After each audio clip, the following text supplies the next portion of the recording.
Okay, so we're going to continue with the Ba'al Shem Tov handout, and we're going to finish that one and go on to the next one, which is called Revolution. In the Ba'al Shem Tov handout, we're basically on the page page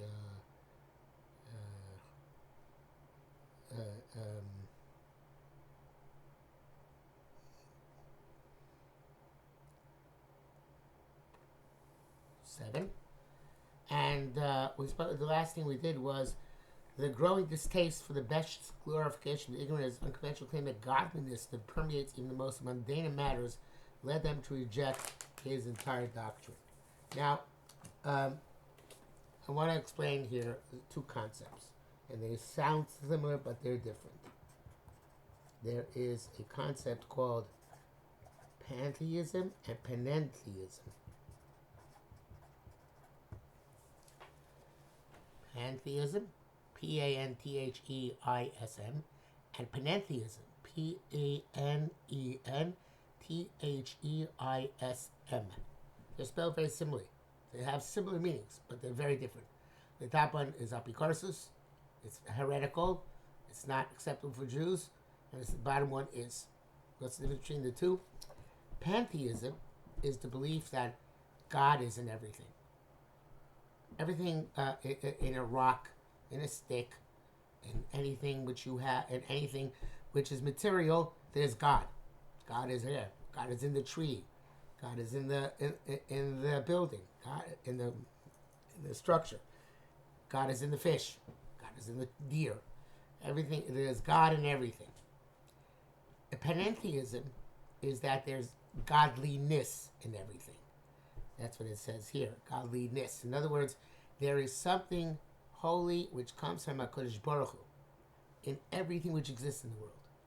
And that is what its life force. So that life force comes from HaKadosh Baruch Hu, but it's not Hashem himself, because Hashem is not spatial. If you remember, many of you, I always say that the song, Hashem is here, Hashem is there, Hashem is truly everywhere. Up, up, down, down, right, left, and all around, here, there, and everywhere. That's where he can be found, is heretical, apicorsis, and not anti-Jewish. Because the proper way to sing it would be, Hashem is not here, Hashem is not there, Hashem is truly nowhere. Why? Because Hashem doesn't exist in where. Hashem is beyond where. Where is a dimension which was created by HaKadosh Baruch Hu when he created the world, when he created the universe. Before the universe was created, there was no where. As Chazal say, Hu mekomo shel olam v'enam olam mekomo. He is, so to speak, the place in which the world takes place, but he is not the world. He's not in the world itself. So this is a very deep concept. But Hashem can't be described because he's not spatial, he's not material. He can't be described in terms of where. As we always say, the proper way to describe Hashem is he's nothing, nowhere, and nobody. Right? He's not a thing. He's not in a where, and he doesn't have a body. So that's really what we should sing with kindergarten kids is, like, Hashem is not here, Hashem is not there, Hashem is truly nowhere. It's he's not a thing, he's not a body. No. Well, kids can't relate to that. But that's what we really mean when we sing it, and is that Hashem is available. He hears us and sees us and relates to us, and we relate to him wherever we are. Not that Hashem is in my monitor or my camera right now. Hashem can, I relate to Hashem, and this camera and this monitor can be used for Kedusha because Hashem created, and therefore there's a spark of divinity in it. Divinity, not Hashem himself, divinity. There's a line in the Tanya, which causes generations and generations of mistakes. It's that the neshama is a chelek eloka bimal mamish. The neshama is a chelek, a part, Eloah, of God. It sounds like it's God. Mimal, coming from above, literally, mamish. people, people very often mistake this to mean, and they say that there's a piece of God within everybody. God is not, just like God can't be aware, God cannot be split into pieces. Because something spatial can be split into pieces, not something spiritual, and certainly not something which is beyond our understanding of even spiritual, because it's HaKadosh Baruch Hu. So, but people read a line like that, and they say that it's got to be that there's a piece of God in me. So that is a big problem. To believe that is incorrect. What the Tanya means is that there's something which HaKadosh Baruch Hu gave me, which is divine, literally. When Hashem was mechalek, he distributed elokus, divinity, not he himself. Eloka means the divinity of HaKadosh Baruch Hu, not Hashem himself. There is no way Hashem could be inside you. That's pantheism. It's a certain type of pantheism, to believe that God is in every person. It's a piece of God in everybody. That's no good. That's what the Chassidim were. There was a suspicion that the Chassidim were pantheists, and that was a source of much opposition. Reb Chaim Volozhner, who was one of the great opponents of the Chassidim, later on, in the early 1800s mostly, he wrote in his Sefer Nefesh HaChaim that you have to be very careful in how you relate to HaKadosh Baruch Hu. Because if you say Hashem is here, Hashem is there, Hashem is truly everywhere, why can't you daven in the bathroom? This never happened to me. Maybe it did happen to me, but I don't remember. But there's many people had the experience when they go on an airplane and they ask the stewardess for a place to daven. So they suggest, why don't you daven in the bathroom, in the lavatory? Why not? Hashem is there too. Hashem is here, Hashem is there, Hashem is truly everywhere. The idea is we are supposed to relate to Hashem as if he is in specific places and not in other places. Because otherwise it's going to be bad for us. We're not going to have the proper respect. We're not going to have the proper dignity. We're not going to have the proper relationship to HaKadosh Baruch Hu. So that's why it's also down in the bathroom. And that's why we don't say Hashem is here, Hashem is there, Hashem is truly everywhere. We shouldn't say it with the understanding that Hashem is everywhere, because that, says Reb Chaim, can undermine the entire concept which Judaism has of levels. Whole places which are more holy, places which are less holy.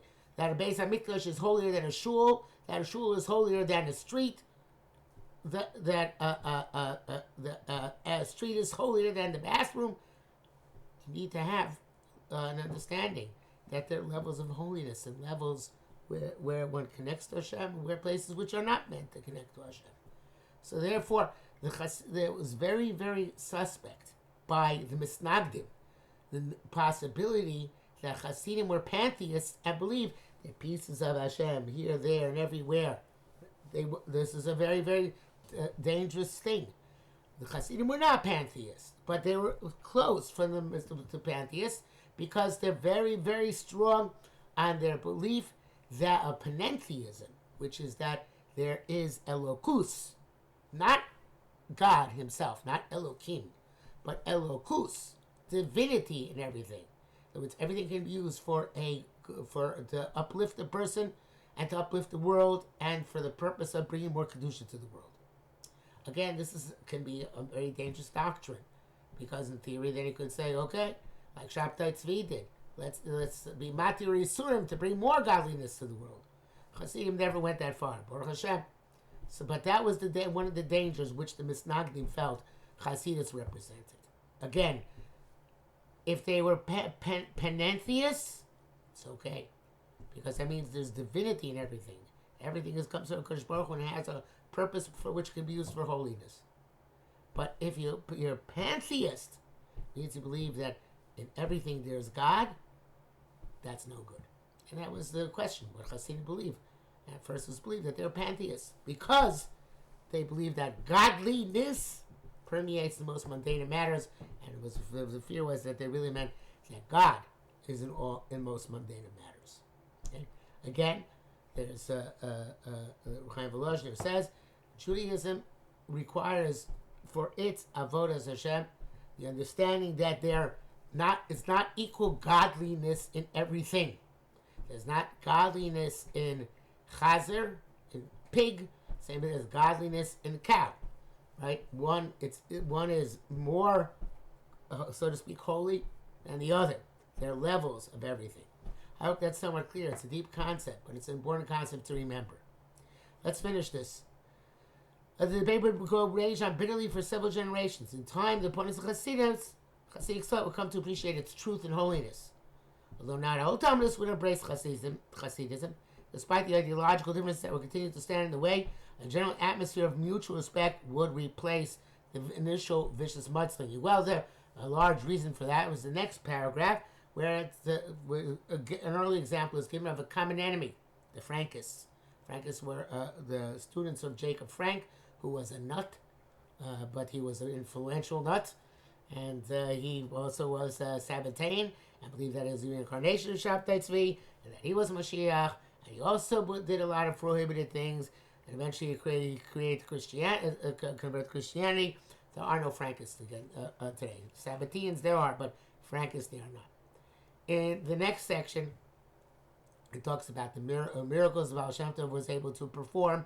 For our purposes, that's not so important. The miracles he performed. There's a story from the Alter Rebbe, the first Lubavitcher Rebbe, I think it was him. He said, when we were students, he was not a Talmud of the Ba'al Shem Tov. He's a Talmud of the Ba'al Shem Tov's student, Maggid Mezrich. But he said, in Mezrich, there are buckets of miracles under the benches, but nobody had time to pick them up. Because miracles in Judaism, they're a dime a dozen. Anybody can make a miracle. Doesn't prove that that your derech avodas Hashem is the right derech avodas Hashem for me. So yes, you're a holy person, but that doesn't mean that what works for you in the rest of the areas of life works for me. If I go to a Rebbe or a Tzaddik, I don't have to accept all of his beliefs and all of his practices, because miracles HaKadosh Baruch Hu lets holy people do, but HaKadosh Baruch Hu at the same time says, don't decide what you're going to be based on a miracle that you witness. So you're going to be based on what's right for you in order for you to become a good Jew. Now, we finished this piece, and I wanted actually to go into the next piece about revolution, the handout which I'll attach to today's lesson plan. But you don't really, I don't want to actually start it today if somebody wants to speak ahead, which describes the main areas in which the Ba'al Shem Tov created a revolution in Am Yisrael. I want to end with one thought, which we'll come back to when we get that. My uncle, Rabbi Emmanuel Shochet Olav Shalom, once said to me that the Best made several revolutions. He wasn't so successful in the revolution of Chassidus. He was, a lot of Jews became Chassidim, but not everybody. But his main revolution, which he was successful, is in Hashgacha Pratis. And that before the Ba'al Shem Tov, Hashgacha Pratis was not a given. And now everybody believes in Hashgacha Pratis, except for a few holdouts. So come to next week why we all believe nowadays in Hashgacha Pratis, which is because of the Ba'al Shem Tov, and why, if we believe it, Kodesh Baruch Hu's got to respond to us in kind. If Am Yisrael believes something, it's either because Hashem told the Ba'al Shem Tov to do it, or the Ba'al Shem Tov decreed, Tzadi Goyzer by Kodesh Baruch Hu Mekayim, and therefore Hashem, even if it didn't relate to us with Hashgacha Pratis, individual divine control beforehand, at this point, more or less, he's bound to do so. Okay, it's a fascinating idea. Again, Yot Hashem, that will be next week. And in the meantime, I wish you a good Shabbos. And for those who are going to be observing Memorial Day, I guess a meaningful Memorial Day as well.